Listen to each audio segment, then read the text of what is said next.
నీటిపారుదల శాఖ అధికారులను రైతులు నిర్బంధించారు. కాలువ నీటిని పంటలకు సరైన సమయంలో అందించకపోవడంతో అవి ఎండిపోతున్నాయని ఆగ్రహం వ్యక్తం చేశారు.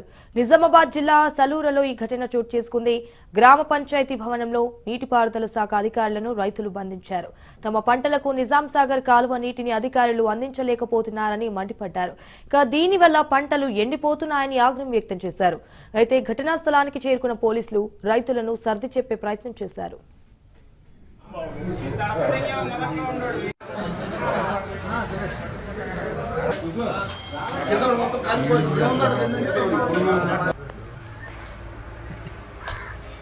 బాన్స్లోడ్ ఎమ్మెల్యే వచ్చి జాడీలో కూర్చొని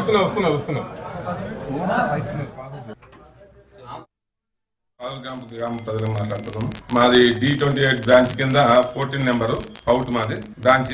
ఇప్పటికి నిజాం సాగర్ కెనాల్ వదిలి 4వ వెడ్డింగ్ నడుస్తుంది. ఇప్పటికి 3 వెడ్డింగ్లు అయిపోయినాయి. 3 వెడ్డింగ్లో కూడా ఏ రోజు కూడా మాది పత్యాపూరు జాడి సాలూరు క్యాంప్ శివార్లో గల భూములు కలిసిన దాఖలాలు లేవు. ఇది 4th వెడ్డింగ్. మాకు నెక్స్ట్ వెడ్డింగ్ లో 15 రోజులు ఇస్తామంటున్నారు. మాకు 15 రోజులు వద్దు, 10 రోజులు ఇవ్వండి, ఇప్పుడు 15 రోజులు ఇవ్వండి అని చెప్పి మేము రిక్వెస్ట్ చేస్తున్నాం. డిపార్ట్మెంట్ నుంచి, ఇరిగేషన్ డిపార్ట్మెంట్ నుంచి ఎలాంటి మాకు సహాయ సహకారాలు లేవు. ఎమ్మెల్యే గారికి కూడా దగ్గరికి నోటీస్ తీసుకుపోవడం జరిగింది. నిన్న మొన్న అటు మొన్న మా గ్రామ పెద్దలు, సర్పంచ్ గారు, ఉప సర్పంచ్ గారు, గ్రామ రైతులు ఒక 30-40 మంది ఎమ్మెల్యే గారి దగ్గరికి పోయి నోటీస్ ఇవ్వడం జరిగింది, మాట్లాడటం జరిగింది. ఎమ్మెల్యే గారు కూడా ఇస్తాము, మీరేం భయపడవాకనే అంటున్నారు. మాకు ఇంత వాటికి ఎలాంటి రెస్పాన్సిబిలిటీ లేదు. అందుకోసం అని చెప్పి డిపార్ట్మెంట్ పంచాయతీ గ్రామ